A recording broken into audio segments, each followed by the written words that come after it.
Land titling act పై కూటమి చేస్తున్న దుష్ప్రచారాన్ని ప్రజలు అస్సలు నమ్మటం లేదన్నారు వైఎస్ఆర్సీపీ నేత వరదు కళ్యాణి. ల్యాండ్ టైటిలింగ్ యాక్ట్ కు వ్యతిరేకమని మోదీ అమిత్ షాతో చెప్పించారని చంద్రబాబుకు సవాల్ చేశారు. ఏపీలో ప్రచారానికి వస్తున్న బీజేపీ నేతలు ఎందుకు ల్యాండ్ టైటిలింగ్ యాక్ట్ పై మాట్లాడటం లేదని ప్రశ్నిస్తున్న వరదు కళ్యాణితో మా విశాఖ ప్రతినిధి నాయుడు మరింత సమాచారం అందిస్తారు. ల్యాండ్ టైటిలింగ్ యాక్ట్ పై తెలుగుదేశం పార్టీ చేస్తున్న తప్పుడు ప్రచారంపై ఎన్నికల కమిషన్ సీరియస్గా స్పందించింది. దీని మీద తగిన విచారణ జరిపించాలని సిఐడిని ఆదేశించింది. దీంతో విచారణ జరిపిన సిఐడి చంద్రబాబు నాయుడును A1గా, లోకేష్ను A2గా చేర్చి కేసు నమోదు చేసింది. తెలుగుదేశం పార్టీ చేస్తున్న తప్పుడు ప్రచారంపై మనతో మాట్లాడడానికి ఎమ్మెల్సీ వరది కళ్యాణ్ ఉన్నారు. మేడం చెప్పండి, ఎన్నికల సమయంలోనే ప్రజలను మభ్యపెట్టే విధంగా, తప్పుదోవ పట్టించే విధంగా ల్యాండ్ టైటిలింగ్ యాక్ట్పై చంద్రబాబు నాయుడు కానీ మిగతా టీడీపీ నేతలు కానీ చేస్తున్న తప్పుడు ప్రచారాన్ని ఏ విధంగా చూస్తారు?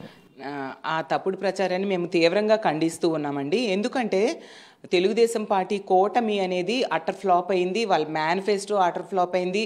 వాళ్ళు ఎన్నో అసత్య ప్రచారాలు చేసినా కూడా ప్రజలెవరూ నమ్మట్లేదు అనే విషయం అర్థమైపోయి ఇప్పుడు ల్యాండ్ టైటిలింగ్ యాక్ట్ కోసం లేని దాన్ని ప్రచారం చేస్తూ ఉన్న పరిస్థితి చూసాము.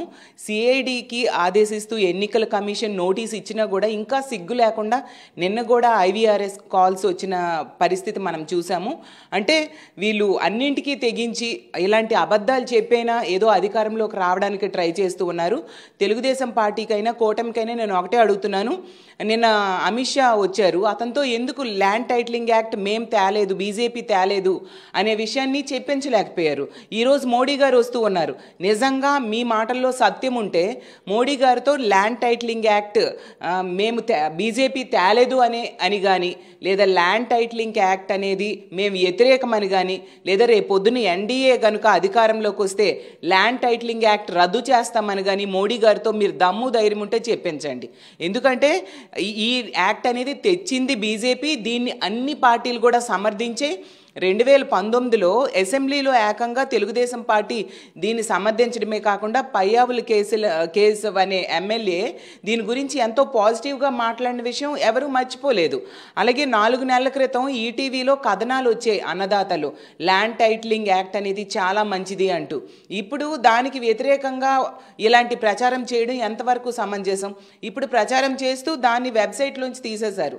జగనన్న ఎప్పుడు కూడా భూములు ఇచ్చేవాడే తప్ప తీసుకునేవాడు కాదు అనే విషయం ఈ రాష్ట్ర ప్రజలందరికీ తెలుసు. అందువల్లనే ఈరోజు 31 లక్షల ఇళ్ల పట్టాలు ఇవ్వడమే కాకుండా ప్రజలకి చొక్కల భూములు సమస్యను కూడా తొలగించడం జరిగింది. అలాగే గిరిజనులకి ROR పట్టాలు ఇవ్వడం జరిగింది. అన్ని రకాలుగా ప్రజల్ని ఆదుకునే వ్యక్తి జగనన్న. తెలుగుదేశం పార్టీయే భూములు లాక్కునే పార్టీ.